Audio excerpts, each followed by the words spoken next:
Shortages, COVID outbreaks leading to new problems at Nevada's prisons. Inmates say they are stuck in conditions similar to solitary confinement, some of them for years. Maria Thompson joins us here in the studio with what led to this problem and a new push to fix it. That's right, Dana. There are two ways Nevada's prisoners can end up in segregation. The first is for disciplinary reasons, but there is a second way called administrative segregation.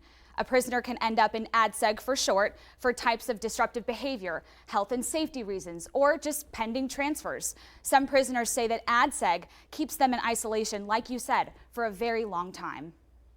Since May of 2018, I've been a total of 34 months in solitary confinement.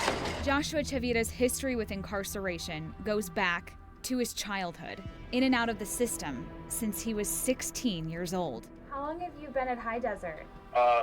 16 months.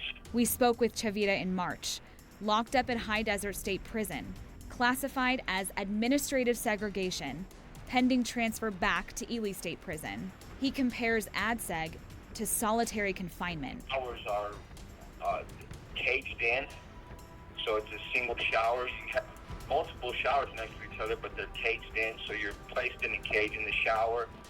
Anytime we're out of the cell, we're in handcuffs. In normal housing units, inmates are allowed to leave without needing 3 guards to escort them.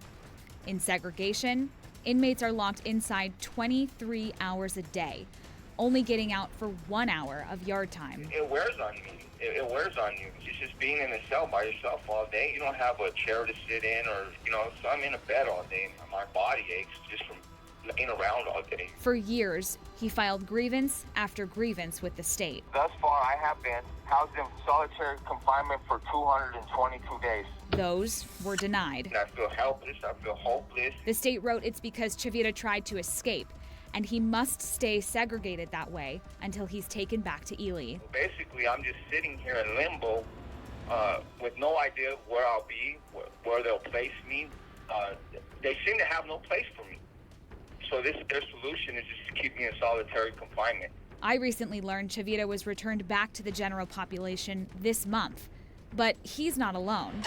There's hundreds of us. It's not just me going through this right now. We sent a records request to Nevada's Department of Corrections asking for the total number of inmates in both disciplinary segregation and administrative segregation at each facility. As of June 6th, there were 904 prisoners in ADSEG and 122 in disciplinary. Most of those in administrative segregation are at High Desert and Southern Desert Correctional Center. Lawyers for the ACLU of Nevada say while the classification may be different, the conditions are very much the same. But of course, your quality of life ends up being very similar, right? That you are locked down, you can't get out, you can't have the same access to, the commissary. Chris Peterson mentions another difference, a surprising one. Your quality of life in the moment is just as bad, but you may not have as many protections. That's because there's a strict process in place for inmates in segregation because of discipline.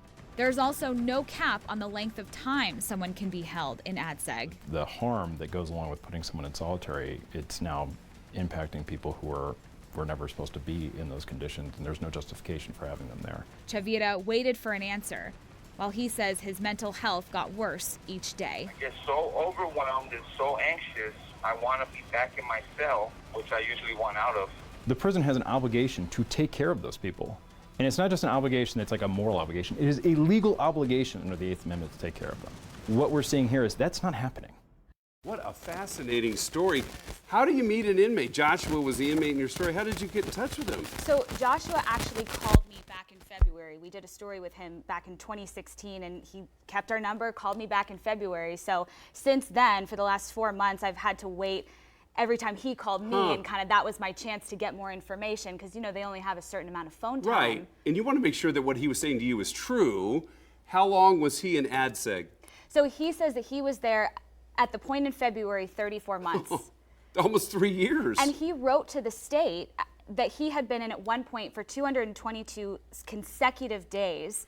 And he mentioned that to the state, and they still denied him the chance for removal. Okay, so why should the general public, why should all of us care about Joshua? He broke the law. With home invasion, right? A felony. So why should we care about him and where he's housed? That's a good question. he's going to get out eventually. He's not serving a life sentence. And a lot of these inmates who go into the system will get out. And there's plenty of data that shows, prolonged exposure to solitary confinement conditions can really affect how they interact with other people. So he's going to be back in our community, serving most of his time in isolation. Right, you're saying that could lead to somebody being mentally unstable, and do we want those people really living among us when they get out of prison? And that's what his fear is as well. Wow, amazing. And part 2 is coming up Friday. Part 2's on Friday. Can't wait to see it. Thank you so much. Great job.